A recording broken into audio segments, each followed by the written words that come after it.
Hello, Peter Richer here, founder and developer of Conversations on the Edge of Silence.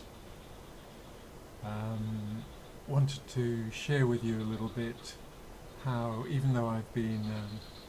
for these last couple of months in Bali, in the tropics, it's felt a little bit like a kind of winter period in which the fields are bare, and it's been time to reflect, let the land lie fallow before with this lunar new year, feeling seeds of winter wheat perhaps beginning to sprout, and wanted to share a little bit about the sort of frames or vision that came up of the different petals of the Conversation on the Edge of Silence lotus. Firstly, perhaps I should just say a couple of words. What do I understand by Conversations on the Edge of Silence? I really liked a phrase that the poet David White mentioned of the conversational nature of reality. That in life there is this give and take between what we aspire to inside ourselves and how the world responds to it, and how we are shaped by the response of the world, and how we too contribute to the shaping of the world, and that we could see this as happening in nature as a whole, that there is a dialogue, a dialectic in which the conversation of life unfolds through this meeting of difference. More specifically in human life, in our lives, conversations on the edge of silence point to the way in which, on the level of words, on the level of content, we connect with each other through distinctions and differences. But on the level of silence, we connect with something that is common to us all, common to all the differences, and which enables them to unfold and be in a beautiful way. Another little quote that I really like from Ramana Maharshi: only language is able to express, the only language able to express the whole truth is silence. So Conversations on the Edge of Silence are understanding that silence is what holds our attempts at understanding of ourselves and of each other, and allows our nature and the nature functioning within us to unfold itself more beautifully, more innocently, in surprising and beautiful ways. So there are four main ways in which I've seen myself as trying to introduce or share Conversations on the Edge of Silence, and I'll accompany this video with a couple of mind maps which will provide a visual summary and overview of what I'm sharing. Two of those 4 or 5 key ways in which I see the unfolding of this Conversations on the Edge of Silence initiative are the areas that I've done most expressed work in today, and the other 2 are areas that I'm looking to developing in the coming months and years. The first area is my own private practice As a coach, a therapist, a counsellor, using conversations on the edge of silence. I've found that there are probably 5 or 6 key ways in which I work with clients using conversations on the edge of silence, whether in person or online. The first 3 are probably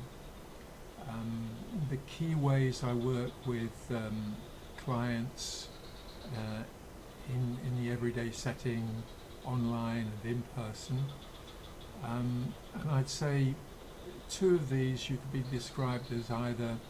seeded conversations, where there is a request or a starting point, something that the client is bringing to the session which they wish to explore and unfold, or unseeded, where we're simply starting from silence and allowing what is important for the conversation to emerge naturally in the space between us, and for that conversation to unfold until insight or resolution to what has emerged or what has been seeded appears to come to a natural ending and closure. The third kind of conversation on the edge of silence is where there is a specific request to explore and connect with non-dual awareness. So this is a conversation on the edge of silence where we're touching and enlivening not only the content reflected in the silence, but the nature of the silence itself. So those conversations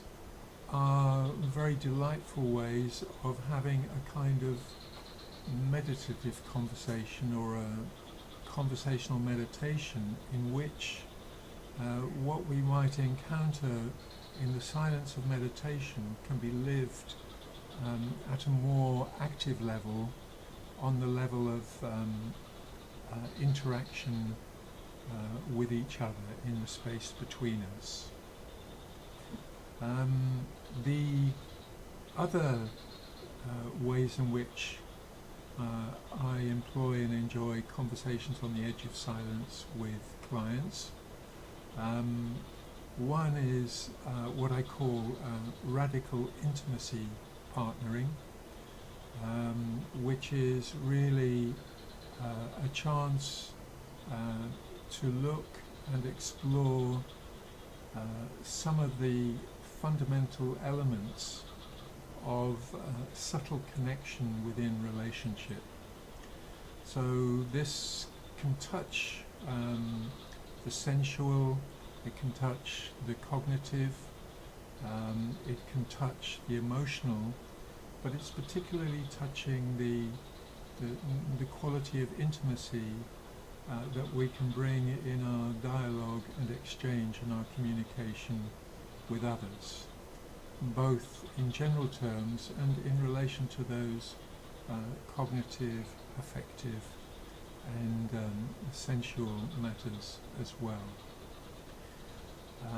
The fourth kind of conversation on the edge of silence goes back to the work that I developed over 20 years, and which is the source of this conversation on the edge of silence initiative, which is the connection with the exploration of the underlying patterns and assumptions that run through our life as a whole. So this is a very specific, formal kind of conversation on the edge of silence, which involves spiraling around many facets and aspects of our lives to tune in to the pattern which connects in our lives. So that's a very beautiful process that takes 2 or 3 hours. And the last of those conversations in one sphere of one-to-one work is conversations on the edge of silence as a medium for supervision of coaching, therapy, counselling, or one's work with people in general as a manager and as a leader. So those conversations on the edge of silence are grounded in and developing the capacity for reflective practice, the ability to reflect conversationally but also independently on our work with people. So those 6 facets of my private practice are available and up and running, and I'm open to work with people who come to visit me in Nirata and also online. The second petal of this lotus concerns the development of people who would like to move their work with people as coaches, counsellors, therapists in the direction of conversations on the edge of silence. So there are 2 facets there. One is the offering of training programs, particularly foundation skills in conversations on the edge of silence for those who are already working with people as coaches, therapists and counsellors. And then advanced programs that are touching different facets of the integrative model that I use for conversations on the edge of silence. So specific programs focusing on the interplay of dualities, the work with metaphors of mind as they arise in our conversations, work with the embodied and energetic nature of our experience with clients, and also work with the underlying deep epistemology of our clients. Besides those programs, I have a beautiful training program for coaches, counsellors and therapists that would like to move their practice in the direction of sharing the experience of non-dual awareness with their clients. So that program is available at Nirata from time to time, and also we can offer it online. In the pipeline is also a potential program for looking at clients' experience of what is most intrinsically motivating for them in terms of their source, and also the dark side of that source in terms of the shadow experience that we find ourselves trying to move away from. So that's a program that is still in the dreaming phase, but I hope to offer it either this year or next year.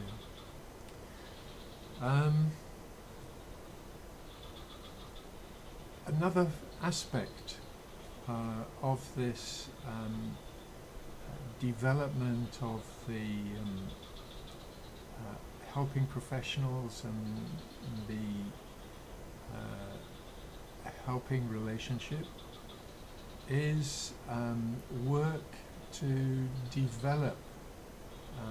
the quality of people's work with clients through conversations on the edge of silence that are of a supervisory nature, both for individuals and for group. So this overlaps with my private practice, but extends into what I offer as developmental workshops and trainings in the art of conversation on the edge of silence, in developing reflective practice with helping professionals. So those are the areas where I've given most attention over the last few years, and find myself, of course, still deepening, still delighting and still enjoying this work, while very aware that on the other side of lotus or mandala, there are a couple of areas that I really would like to do rather more of. One has to do with application of conversations on the edge of silence in professional contexts, and that particularly relates to professional groups, teams, even whole organizations and communities, with or through what I call generative dialogue. Generative dialogue is really a technical term for the process that happens within conversations on the edge of silence. It's very much a way of pointing to the structure of what happens within that conversation. That is to say, a dialogue that is intrinsically creative as we settle into phases of silence and connection that allow something new to emerge from the space between us. I really see that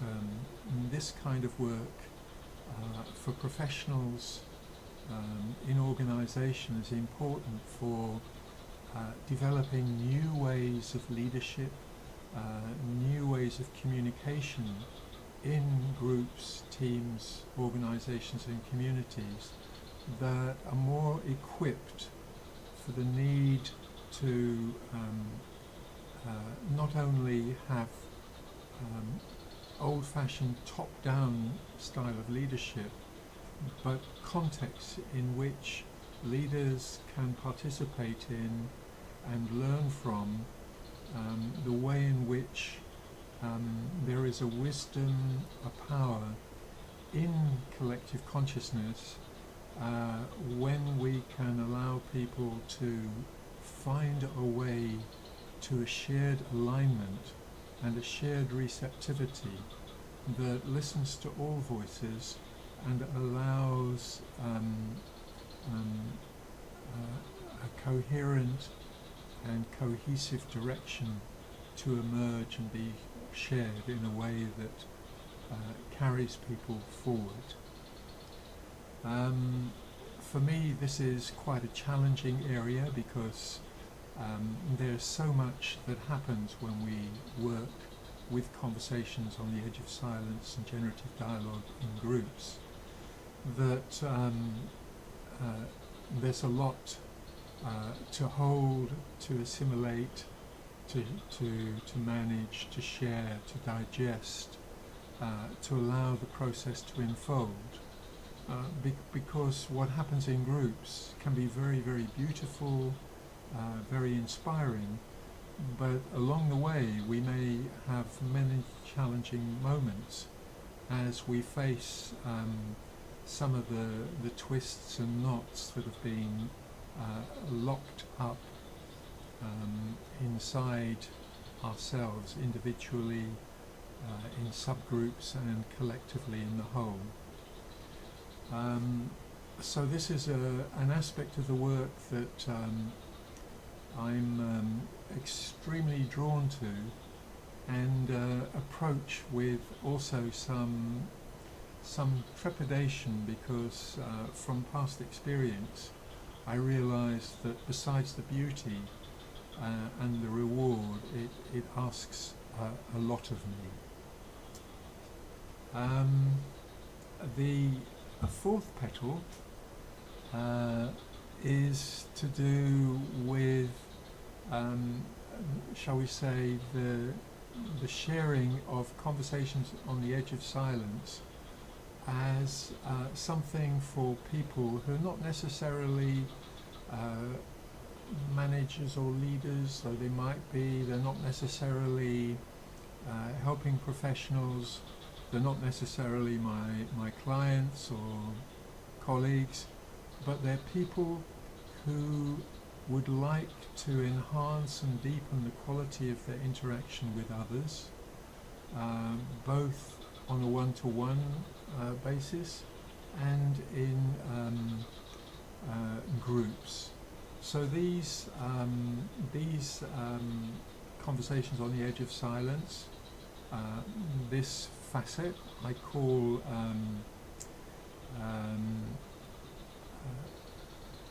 conversations on the edge of silence for growth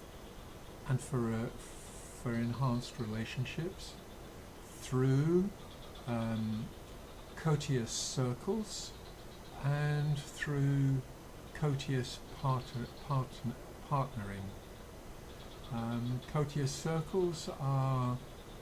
circles in which we can come together and explore and enjoy conversations on the edge of silence as an interpersonal miracle, as a context to share and create a resonance with others, to explore things that arise in oneself, and to generally deepen one's capacity to be, to listen, to take responsibility, to share, and to discover how things can emerge from the shared space, from the field. And as part of that, which opens the pathway to having one's own courteous circles as support groups and developmental groups that can come together and create a context for change, learning and growth in our personal and professional lives over time. And also courteous partnering, where we enter into dialogue, generative dialogue, into a shared space with another, both as listener and sharer,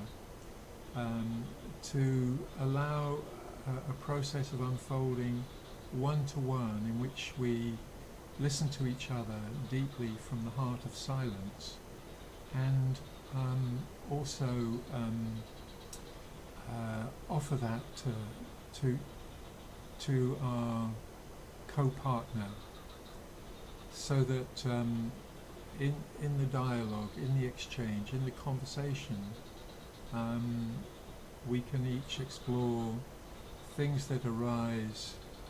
that are important to each of us, and provide a listening space and a mirror in which resolution and insight can come naturally to our partner. So those are the four main areas of application, two that are, shall we say, well in the process of development, two that are in the pipeline, And I'm excited to announce that one thing that has come out of this reflection over the lunar new year at the beginning of the year of the rabbit is the desire to offer some short programs regularly at Nirata for visitors to Bali to come and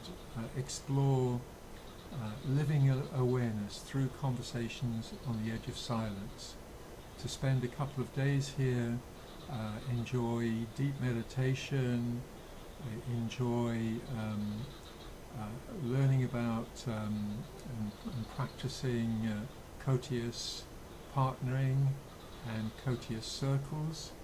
as well as deepening the experience not only with meditation but with a session of inner dance. So I have the structure and the sense of how these programs can work. I just need to write the outline and put them in the calendar, and we can start welcoming you to Nirata very, very soon. There is, before I close, a fifth element, which is, shall we say, perhaps an offshoot of my private practice, but an offshoot that's intended to be very public. And again, this is a dream that I haven't manifested yet, but I would like to manifest in 2023. And this is to have some online and recorded conversations on the edge of silence with some specialists or specialists, people who have an interesting relationship with their inner life, with their work, who may be doing some work that has resonance with aspects of conversation on the edge of silence, and to have a conversation on the edge of silence with them live, diffused over the internet, and recorded and available for people to look at later. So I'm really, really looking forward to finding a way to structure that and have them happen perhaps once a month over the coming months. So that's the fifth element. Thank you for taking the time to accompany with me on this little journey through how I'm working with conversations on the edge of silence in my private practice, in my programs with helping professionals, in work with groups, teams, organizations, communities, and also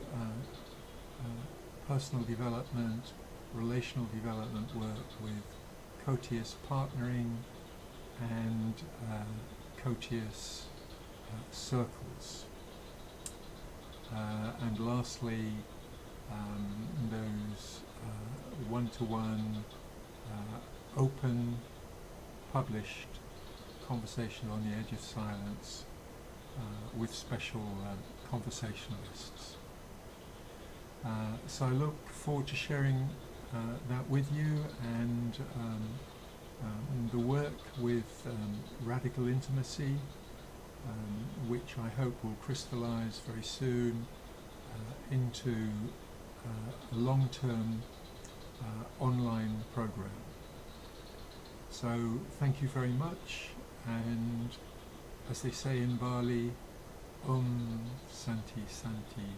Santi Om. Look forward to being with you soon.